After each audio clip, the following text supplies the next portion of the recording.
Chapitre 1. La nature de Dieu et l'adoration. Pour comprendre l'adoration que Dieu demande, il est essentiel de commencer par une vérité fondamentale.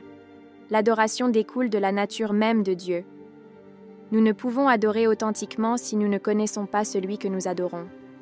La grandeur, la sainteté et les attributs uniques de Dieu forment le fondement de notre adoration. Voici comment sa nature influence notre manière de l'adorer. 1. La sainteté de Dieu, la source de la révérence. Dieu est saint, totalement séparé du péché et infiniment pur.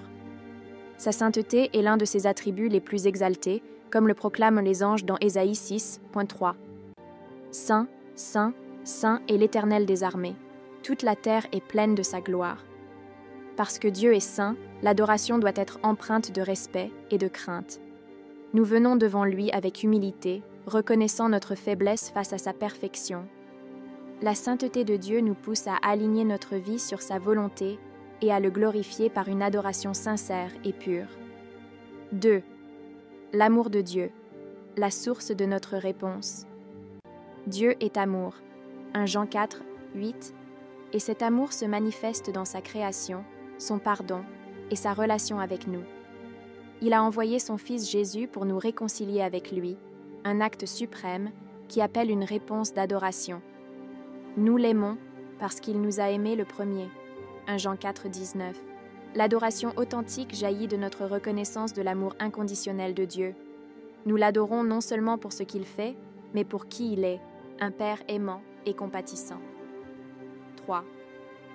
La souveraineté de Dieu, l'adoration comme soumission. Dieu est souverain, il règne au-dessus de toutes choses, et rien n'échappe à son contrôle. Cela est affirmé dans Psaume 103:19. L'Éternel a établi son trône dans les cieux, et son règne domine sur toutes choses. Reconnaître la souveraineté de Dieu signifie lui soumettre nos vies. L'adoration devient alors un acte d'obéissance, où nous abandonnons nos volontés pour embrasser la sienne. Adorer Dieu, c'est reconnaître qu'il est le roi suprême, et lui donner la première place dans tous les aspects de notre vie. 4. La puissance de Dieu, la source de notre admiration. Dieu est tout-puissant.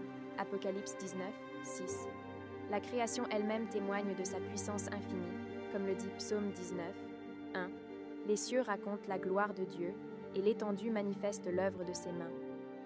Quand nous contemplons la grandeur de l'univers, les miracles dans nos vies et la puissance de Dieu dans l'histoire, notre cœur est rempli d'admiration.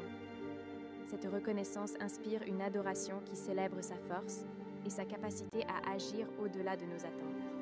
5. La justice de Dieu. L'adoration est la reconnaissance de son autorité morale. Dieu est juste. Il agit toujours selon ce qui est droit et parfait. Sa justice garantit que toute chose sera jugée équitablement selon sa vérité. Cela suscite une adoration respectueuse, comme l'exprime Psaume 7:17. Je louerai l'Éternel à cause de sa justice, je chanterai le nom de l'Éternel, le Très-Haut. Reconnaître la justice de Dieu nous pousse à l'adorer non seulement pour sa miséricorde, mais aussi pour son autorité morale absolue. 6. La fidélité de Dieu, l'adoration comme réponse à sa constance. Dieu est fidèle. Ses promesses sont toujours accomplies et son amour pour nous est inébranlable. Dans Lamentation 3:22-23, il est écrit « Les bontés de l'Éternel ne sont pas épuisées, ses compassions ne sont pas à leur terme, elles se renouvellent chaque matin. Oh, que ta fidélité est grande !» La fidélité de Dieu inspire une adoration constante, car nous savons que nous pouvons lui faire confiance dans toutes les circonstances. 7. La grâce de Dieu, une adoration remplie de gratitude.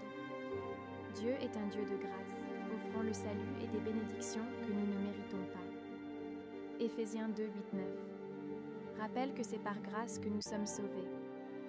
Cette grâce incomparable remplit nos cœurs de gratitude et motive une adoration profonde, non basée sur nos mérites, mais sur sa bonté infinie.